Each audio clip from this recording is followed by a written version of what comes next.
We're here with the face of baseball, the man, a real slugger in the game of baseball, MLB. We're here with Aaron Judge. Aaron, a lot of people in New York love you, and we love you because the fact is there's no hot dogging in you. There's no bat flip. Can you tell us who taught you how to respect the game? Quite a few people. I got a lot of respect for this game. I know how hard it is. I got a lot of respect for the people that came before me and what they did. So for me, past players I played with, how they played it, they've always tried to play it hard.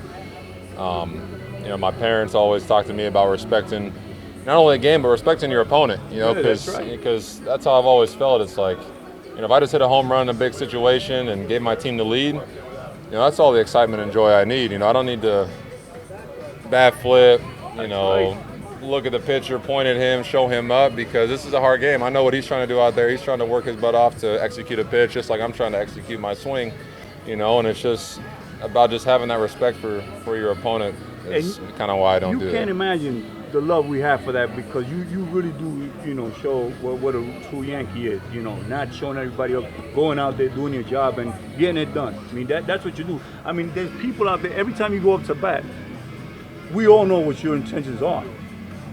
Hitting that ball as hard as you can over the fence. Can you talk to us about that, your thought process going into at bat? I mean, yeah, each at bat is different, based on the pitcher we're facing, the situation. So for me, it just really depends on what the game's showing me. So if I'm walking up there for my first at bat of the game, if DJ's on base, I got a certain plan. Like, hey, I got. We're talking about you're not gonna move the guy over, man. That's not. I don't think that's what goes through your mind. You're thinking of going deep 450 over the fence, man. I try to do what the team needs. That's what. When you're at the top of the order, you got to do those types of things. Sometimes. So you're willing to go to sacrifice bunt and move the guy over? That's. I feel like I'm a good bunter, but I haven't bunted in a couple of years now, so I won't try to bunt. But I can, try to hit behind the runner. Maybe get the ball in the air to move him over so he can tag up. There's various things you can do, but it's just all based on what the game shows you. So if DJ's in scoring position, that might be my chance to either drive him in or, hey, get him over to third base so the guy behind me can score him. Aaron, there's boxers, they warm up in the dressing room. Pitchers, they warm up in the bullpen. When you used to go to batting practice with Danilo, did that get you ready for the game? Did that get you, adrenaline going? And tell me how special Danilo was for you in your batting practice. Oh, Danilo was great. I think me having him throw at the All-Star game for the Home Run Derby kind of speaks volume to what I think of him, man. He's a special individual that, he brings intensity. Even though it's just batting practice, and some may say, oh, you're just going through the motions, you're just working on your swing. Now, when Danilo stepped out there to throw batting practice, man, he was, in his mind, he's preparing us for the game. The game we got at 7 o'clock, and he's going to do whatever he can to, get us ready. So I always enjoyed having him out there. He was a guy that motivated us. He kept us, locked in. Even at 4 o'clock in the afternoon, he's getting us ready for that 7 o'clock game. Now, who was happier when you won the Home Run Derby, you or Danilo?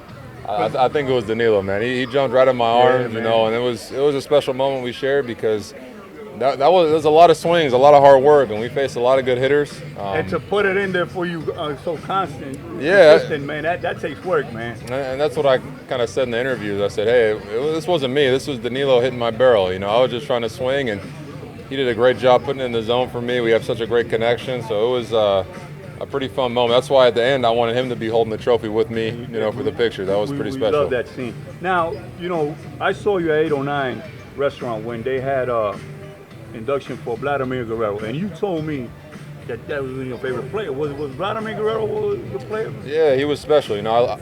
People talk about his swing, and he could hit moonshots. He could get balls at his ankles, balls at his head out. But he had a gun just like you. But his defense, that's one thing I appreciate about guys that are all-around athletes, all-around players, not just the home run hitter or the guy that can hit for high average. But he's a guy out here in the outfield that teams had to. They were worried about him. They were worried about him. He hit a deep fly ball, you know what I'm saying? So do you. You got a nice gun out there, man. Oh, I'm trying. But it's he just impressed me. He just wasn't a one-dimensional player. He was multi-dimensional.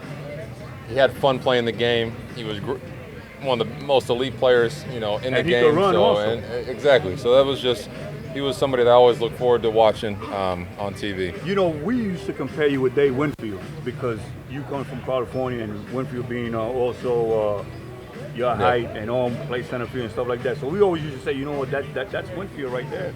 You know, that's incredible.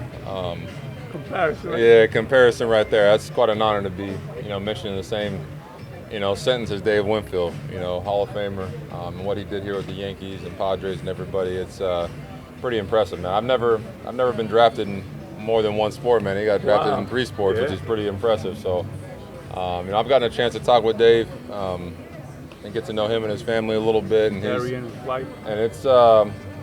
I just love how he gives back, especially during spring training. He always makes his rounds and visits, and he does a great job also with the Negro League. Yeah, definitely. But just seeing him, I was just a minor leaguer at the time when I first met him, but he went out of his way to say hello, introduce himself, and talk to me, and I thought that was pretty special. I'm like, man, you're Dave Winfield. You don't need to be talking to me, man. I'm just some minor leaguer. He so knows it was pretty what's good. cool. He knows what's good. Now, Nancy, listen, you obviously played with the Field of Dreams in the stadium. And we were talking, we're just hypothetically speaking, said, who would you like to face? Because when you're a little kid, you always say, man, I want to face Ron Guidry.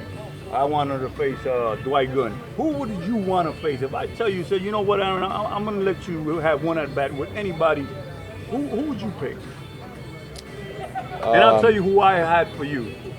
I'm probably thinking, just watching a lot of Yankee games and Yankee Red Sox games, I would say Pedro Martinez. Wow. He was a guy that, I love facing the pitchers that go out there and they're like, hey, I'm gonna give you my best stuff. Like, hit it if you can. And when you face a guy like that, it helps you lock in at the plate too. Like, okay, this guy's not backing down. He's not scared. He's not gonna try to walk me or pitch around me. He's gonna come at me because he thinks his stuff is better than me. So that's one guy I always enjoyed watching. And if I ever got a chance, it'd be pretty cool to face him. We'll see how we do. He's got a pretty nasty changeup. I always wanted to see you face Dwight Gooden. Wow. That would have been a nasty curveball, though. Yeah. My man, listen, thanks a lot for your time and courtesy, brother. And you don't know how much we appreciate the hard work you put in there, day in and day out. And there's nobody better than you, brother. So I appreciate you take care that. of yourself and you keep doing what you're doing. God bless. Thank you. Thank you. Man, thanks a lot, brother. Thank you. Por favor, suscríbete a nuestro canal de YouTube Las 5 Esquinas de Nueva York.